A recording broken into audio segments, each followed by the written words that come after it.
Imagine waking up one morning and realizing that your life, right now, today, is exactly as good as it's ever going to get, unless you change something. Not tomorrow, not next Monday, not when the conditions are perfect, today. This isn't motivation. This isn't a pump-up video. This is something much deeper. This is what one of history's most brilliant minds, Carl Jung, the father of analytical psychology, discovered about human transformation. And I'm going to show you exactly how to apply it. If you're watching this, part of you already knows something needs to change. Maybe you feel stuck. Maybe you're living the same year over and over. Maybe you're wondering if there's more to life than this. The answer is yes, and it starts with a simple, uncomfortable truth. Improvement isn't optional for humans. It's essential. By the end of this video, you'll understand why forcing yourself to improve every single day isn't about willpower or motivation. It's about aligning with a fundamental law of human psychology, and you'll have a concrete system to start transforming your life today. So stick with me. Section 1. Who was Carl Jung? Before we dive into the transformative principle Jung discovered, we need to understand where it came from. Because Carl Jung wasn't just throwing motivational quotes at the wall. This man was a revolutionary scientist studying the depths of the human mind. Carl Gustav Jung was born in 1875 in Switzerland, during an era when psychology was barely considered a science. He spent his early career working alongside Sigmund Freud, the father of psychoanalysis. But Jung didn't stop there. He broke away, disagreed with some of Freud's core ideas, and created something revolutionary: analytical psychology. Here's what made Jung different. He believed that inside every person exists what he called the shadow, all the rejected, disowned, or undeveloped parts of ourselves. The parts we're uncomfortable with, the potential we haven't tapped into, the person we could become but haven't. Jung spent decades, literally decades, studying thousands of patients, examining dreams, symbols, and the patterns of human behavior. He observed something profound. The people who were stuck weren't necessarily those who faced impossible circumstances. They were people who stopped evolving. They became comfortable. They stopped challenging themselves. One of his most famous observations was about the second half of life.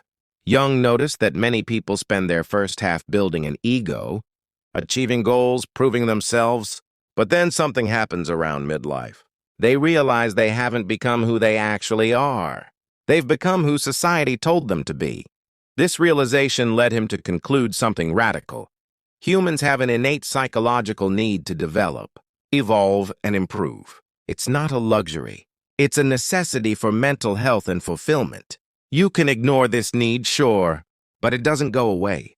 It festers. It manifests as depression, anxiety, regret, and a sense of emptiness. So Jung began developing a practice, a psychological discipline he believed was essential. The practice of forcing yourself to improve every single day. Not for achievement, not for external validation, but for your own psychological wholeness, for becoming who you were meant to be. This wasn't theoretical for Jung, he lived it. He spent his entire life learning, evolving, challenging his own beliefs, and pushing himself to deeper understanding. And he observed that every patient who successfully transformed, their life did the same thing. Section 2. The psychology of daily improvement. Now, here's where most people get this wrong. They think improvement means becoming better at what you're already good at. But Jung's concept goes much deeper. When Jung talked about forcing yourself to improve daily, he was talking about something he called individuation. This is the process of becoming yourself, your true, authentic self, rather than the persona society has constructed for you. Let me break this down, because this is crucial. Every day you're operating from habit. These habits were formed for a reason. They helped you survive, fit in, succeed in certain contexts. But many of these habits, they're outdated. They're limitations. They're the boundaries you set in response to past experiences that no longer serve you. When you force yourself to improve daily, you're essentially saying, I'm going to expand my boundaries. I'm going to challenge my assumptions. I'm going to become more than I was yesterday. Here's the psychological magic. Your brain is designed for growth. It's called neuroplasticity. Every time you push yourself to learn something new, to face a fear, to try a different approach, you're literally rewiring your neural pathways. You're creating new connections. You're expanding your capacity. But here's the catch. Most people experience resistance, deep resistance, because growth requires discomfort. It requires that you step outside the known and into the unknown. And the unknown is scary. Your primitive brain, the amygdala, starts firing warning signals. Stay in your lane. Stay safe. Don't change. This is where Jung's concept of forcing yourself becomes essential. You have to consciously, deliberately choose growth even when your nervous system is telling you to stay put. Jung identified something he called the self, capital S. This is your true nature, your authentic potential. Every day you don't move toward it, you're moving away from it. There's no neutral. Your psyche is dynamic. It's always moving, always choosing. Either you're progressing toward your true self, or you're regressing, getting smaller, more limited. Think about this. A river either flows or it stagnates. Your psyche works the same way. When you force yourself to improve daily, you're keeping the river flowing. You're preventing stagnation. You're moving toward coherence, toward wholeness, toward your authentic self. Jung also discovered something about the subconscious mind. The subconscious doesn't like stagnation. When you stop improving, when you settle, the subconscious starts sending distress signals, depression, anxiety, restlessness. That nagging sense that something's missing, that's not a sign you should give up. That's a signal that your psyche is demanding growth. Section 3. The shadow and resistance to change. Now, if forcing yourself to improve every day is so psychologically necessary, why don't most people do it? The answer lies in what Jung called the shadow. The shadow is everything about yourself you don't want to be. It's your anger when you identify as calm. It's your selfishness when you identify as generous. It's your weakness when you identify as strong. It's the potential within you that contradicts your self-image. Here's what happens. As a child, you receive messages. From your parents, your culture, your religion, your peers. These messages tell you who you should be. You internalize them. You build an identity around them. And anything that doesn't fit that identity, you shove it into the shadow. But the shadow doesn't disappear. It remains active in your unconscious mind, influencing your behavior, limiting your choices, creating blind spots. When you try to improve yourself, when you try to grow, you often encounter the shadow. Because growth means expanding beyond your current identity. It means incorporating new capacities, new ways of being that contradict your self-image. For example, imagine someone who identifies as logical and unemotional. Their shadow contains their capacity for deep feeling. If they try to improve their relationships by becoming more emotionally available, they hit resistance. It feels wrong. It feels like they're being fake. It creates anxiety, and usually they retreat back to their comfortable identity. Or imagine someone who identifies as independent and self-sufficient. Their shadow contains their capacity to receive help, to be vulnerable, to need others. If they try to improve by building deeper connections, they hit resistance. It feels weak. It feels wrong. They retreat. This is where most self-improvement fails. People try to improve by building on their existing identity instead of expanding beyond it. They don't encounter the shadow, so they hit a ceiling. They can only go so far. But when you truly force yourself to improve every day, Jung's way, you're not just building on your existing identity. You're integrating the shadow. You're becoming more whole. You're incorporating disowned parts of yourself. This is scary work. This is why Jung emphasized the word force. You have to force yourself. Because every part of your current identity will resist. Your ego will say, this isn't who I am. Your nervous system will say, this is dangerous. Your habitual mind will say, I don't know how to be this way. But beneath all that resistance is something profound, the whisper of your true self, saying, yes, this is who you actually are. Come home to yourself. Section 4, the daily practice framework. Okay, so theory is great, but how do you actually do this? How do you force yourself to improve every single day in a way that's aligned with Jung's psychology? Here's the framework. I'm going to give you 7 daily practices. These aren't arbitrary. Each one is designed to move you toward individuation, toward your true self, toward psychological wholeness. Practice 1, the morning mirror work. Before anything else, stand in front of a mirror and ask yourself 3 questions. First, who am I today? Not who you think you should be. Who are you actually being? Can you see it? Can you acknowledge it? Second, what am I avoiding? This is shadow work. What part of yourself are you not integrating? What could you develop today? Third, what is one small way I can push my boundaries today? This isn't about massive goals. It's about daily expansion. Maybe it's having a conversation you've been avoiding. Maybe it's trying a different approach to a familiar problem. Maybe it's sitting with discomfort for 5 minutes longer than usual. This practice takes maybe 3 minutes, but it activates your consciousness. It brings your psyche into dialogue with itself. It primes you for growth. Practice 2, deliberate discomfort. Every single day, do something that stretches you, something outside your comfort zone, something small enough to be doable, but significant enough to create resistance. For some people, this might be speaking up in a meeting when they usually stay silent. For others, it might be eating lunch alone, or making a phone call instead of texting, or admitting a mistake or asking for help. The key is that it has to create genuine resistance, not panic, not trauma, just that uncomfortable feeling of, this isn't who I'm supposed to be, or I don't know how to do this. When you do this daily, you build psychological resilience. You expand your capacity to be different. You prove to yourself that you can survive discomfort and still be okay. Practice 3, active imagination. Jung developed a technique called active imagination. This is different from passive daydreaming. This is where you deliberately enter a semi-conscious state and dialogue with your psyche.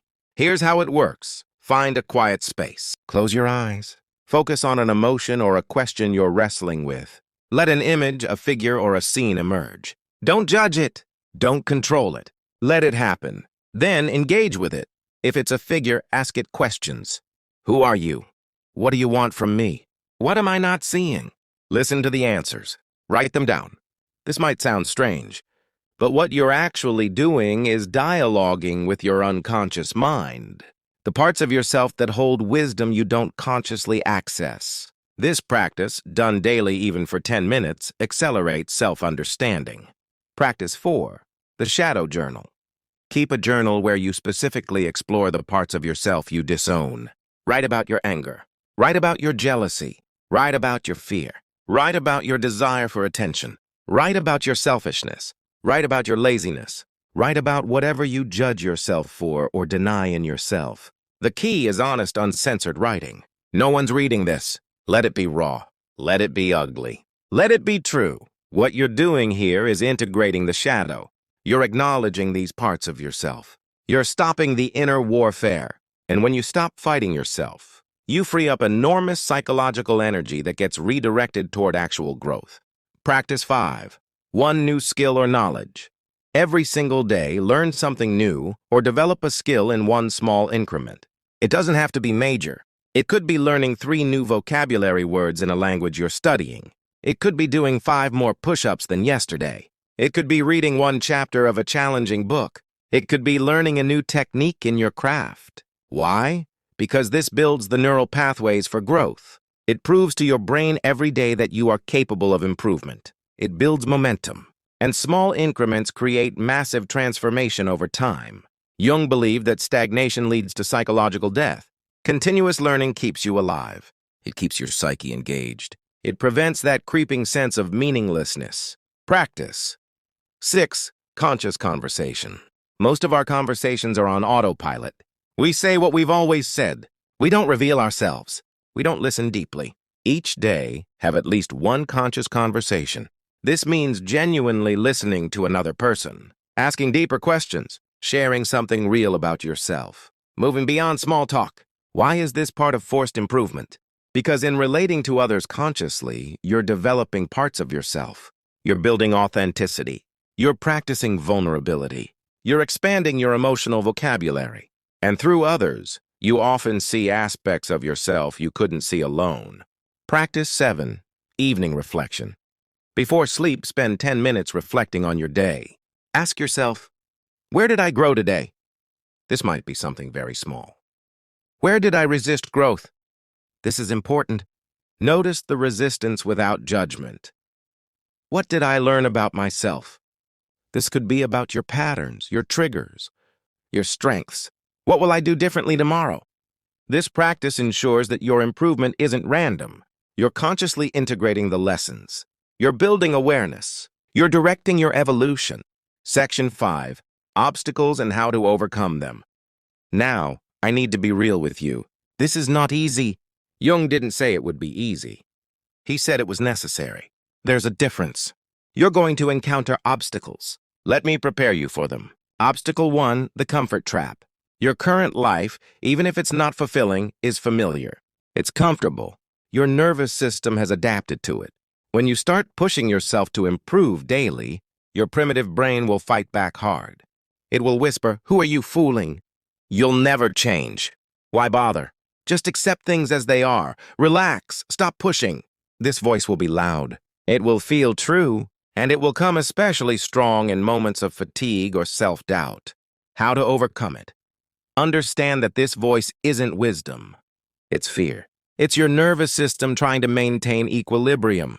Thank it for trying to protect you, and then move forward anyway. Remember why you started. Connect to the vision of who you're becoming. Make the discomfort of growth feel less scary than the familiarity of stagnation. Obstacle 2. Perfectionism and all-or-nothing thinking. Many people start with enthusiasm and then collapse because they miss one day, make one mistake, or don't progress fast enough. Perfectionism is a trap. It's actually a form of resistance disguised as ambition. Because if you expect perfection, you can stay small and safe. You fail, and then you have permission to quit. How to overcome it? Build self-compassion into your practice. If you miss a day, you don't start over. You just continue. If you do something and it's messy, it doesn't negate the practice. The practice is showing up, not being perfect. Jung emphasized that individuation is a lifelong process. You're not trying to reach a destination. You're committing to a direction. Obstacle 3, the comparison trap. You'll look at others and think they're doing it better. They're changing faster. They're braver. They're more authentic. And therefore, you're failing. Comparison is a death knell to genuine growth, because everyone's timeline is different. Everyone's shadow is different. Everyone's path is different. How to overcome it? Remember that this isn't about competing with anyone else. It's about competing with the person you were yesterday. Did you push yourself today? Did you face something uncomfortable? Did you learn something about yourself? That's the metric. Obstacle 4, the meaning crisis. As you start to change, as you start to become more of yourself, you might encounter an existential crisis. Old relationships might feel off. Your career might feel wrong. Your values might shift. Things that seemed important might feel meaningless. This is actually progress, but it's disorienting, and most people retreat from it, clinging to their old identity because at least it was coherent. How to overcome it? Understand that disorientation is part of the process. You're shedding an old identity. You're not yet fully in the new one. That liminal space is uncomfortable, but it's necessary. Trust the process. The new identity, the true self, will cohere, but it takes time. Obstacle 5, relational resistance. When you change, the people around you might not like it. Unconsciously, we keep people in roles. If you're the quiet one, your family might resist you being more vocal. If you're the strong one, they might resist you showing vulnerability. If you're the giver, they might resist you having needs. This relational resistance is real and painful, and it's one of the biggest reasons people abandon growth. How to overcome it? Understand that growth sometimes means growing beyond your current relationships. This doesn't mean abandoning people you love, but it might mean that those relationships shift, and that's okay. The relationships that are based on your authenticity will deepen. The ones based on you staying small will fall away. That's not a failure. That's alignment. Section 6, real transformations. Let me give you some examples of what this actually looks like when someone commits to forcing themselves to improve every single day. Case study 1, the corporate perfectionist. There's a woman named Sarah who spent 20 years in corporate finance. She was successful by external metrics. High salary, prestigious title, respect. But she was dead inside. She'd become so controlled, so rational, so professional that she barely recognized herself. Her shadow contained joy. It contained playfulness. It contained the artist she'd killed off in college to become practical. When Sarah started the daily practice, it looked messy. She started laughing inappropriately in meetings because she'd suppressed laughter so long she couldn't control it. She started questioning strategies everyone accepted. She started bringing passion to conversations that had been purely intellectual. Her colleagues thought she was having a breakdown. In some ways she was, but it was a breakdown of a false self. 6 months in, she made a major life decision. She scaled back her corporate role and started painting again, not as a hobby, as a serious practice. She's not making what she used to, but she's alive in a way she never was. And here's the kicker, because she's more whole, more integrated, her professional work actually improved. She had better ideas. She was more creative. She was less burned out. That's what Jung predicted. When you integrate the shadow, when you become more whole, every aspect of your life improves. Case study 2, the anxious avoider. There's a man named Marcus who'd lived his entire adult life controlled by anxiety. He avoided conflict, avoided attention, avoided risk. He told himself he was introverted and sensitive. But the truth is, he was terrified. His shadow contained assertiveness. It contained aggression, not in a violent way, but in the sense of moving forward with intention. It contained confidence. When Marcus started deliberately doing uncomfortable things every day, his anxiety didn't go away, but something shifted. He realized he could feel anxious and still act. Anxiety wasn't a stop sign. It was just a feeling. 3 months in, he asked someone out on a date. For him, this was massive. He got rejected, and the world didn't end. Then he asked someone else, and it worked out. Then he started speaking up in meetings. People listened. They didn't think he was stupid. What was happening underneath? Marcus was integrating his disowned power. He was becoming more balanced. Less anxious? No. But less controlled by anxiety. That's different. That's maturation. That's individuation. Case study 3, the emotional avoider. There's a woman named James. Wait, that's a man. There's a man named James who'd been taught his whole life that emotions were weakness. He was a thinker. He prided himself on logic and rationality. But his relationships were shallow. His marriage was transactional. He felt isolated in ways he couldn't articulate. His shadow contained all his feeling, his grief, his longing, his capacity for tenderness. When James started the daily practices, specifically active imagination and the shadow journal, he encountered the grief he'd been avoiding for decades. Grief about his childhood, grief about paths not taken, grief about the relationships he'd missed by staying so defended. This grief was not comfortable. But allowing it, feeling it, integrating it actually transformed him. He became more present with his wife. He had deeper conversations with his kids. He started therapy. He cried openly. And paradoxically, he felt stronger. Less defended, more real. The emotional capacity he'd disowned wasn't weakness. It was his depth. It was his humanity. It was what made him capable of real love. Section 7, what happens when you commit? I want to paint a picture of what's possible if you commit to this. Not as fantasy, as realistic possibility. 6 months in, you'll start noticing that people treat you differently. Not because you've become a different person externally, but because you're more coherent. There's less distance between what you think, what you feel, and what you do. People can sense authenticity. They respond to it. A year in, you'll have made significant changes. Maybe you've changed careers. Maybe you've ended an unhealthy relationship or deepened a good one. Maybe you've started that creative project. Maybe you've confronted something you've been avoiding. The specifics differ, but the pattern is the same. Your external life starts to reflect your internal reality. You start living aligned with yourself. 2 years in, you're a different person. Not a better person in a moral sense, but a more whole person. You've integrated parts of yourself you were fighting. You're less conflicted internally, so you have more energy for creation, for connection, for contribution.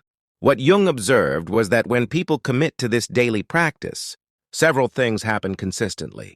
First, the psychological symptoms often diminish. Depression lifts, anxiety reduces, or at least becomes workable. That sense of emptiness disappears, not because you've been medicated or fixed from the outside, but because you're addressing the root cause, misalignment between your authentic self and your lived self. Second, creativity increases.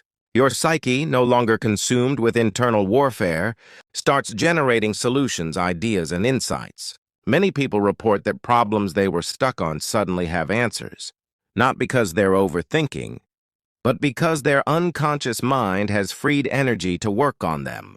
Third, relationships deepen.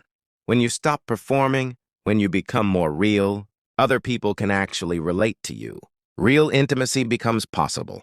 Fourth, you develop what I call psychological freedom. This doesn't mean freedom from responsibility. It means freedom from being controlled by your own limitations.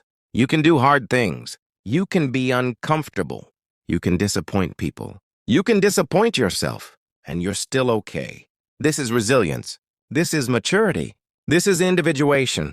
But here's what I want to emphasize. This isn't a path to happiness in the sense of pleasure or comfort. Jung never promised that.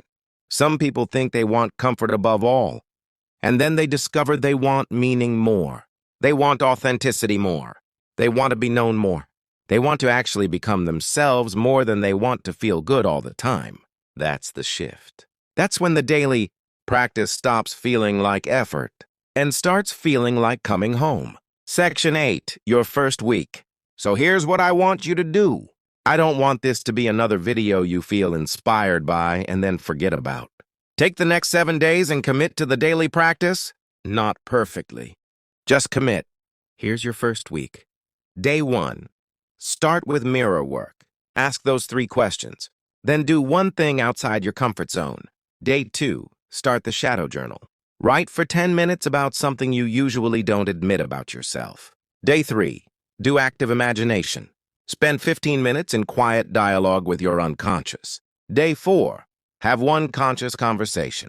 Ask someone a real question and listen deeply. Day 5. Learn something new in your chosen skill or area. Day 6. Do deliberate discomfort again. Something different than day 1. Day 7. Reflection. Write about the week. What shifted? What was hard? What are you noticing? That's your foundation. After 1 week, you'll have a sense of whether this resonates with you. And if it does, you keep going. Not for a month. Not for a year. For life. Because this isn't a phase. It's a commitment to your own becoming. Carl Jung spent his entire life studying the human psyche. And the deepest discovery he made was this. Inside, every person is a call to individuation. A call to become yourself. Not who your parents wanted you to be. Not who society needs you to be, but who you actually are. Most people ignore this call. They're too comfortable. They're too scared. They're too convinced that who they are is fixed. But you're watching this video. That means part of you already knows there's more. Part of you is calling to yourself to come home. So here's my challenge to you. Commit to 7 days. 7 days of forcing yourself to improve. 7 days of meeting this call, and then tell me what happens. Leave a comment. Tell me what shifted. Tell me what you discovered about yourself. Tell me what made you uncomfortable. Because here's the truth. You're not alone in this. Everyone who's watching this is wrestling with the same question. Who am I actually becoming? And the answer is, whoever you choose to become, one day at a time. Starting today. Thank you for watching. I'll see you tomorrow.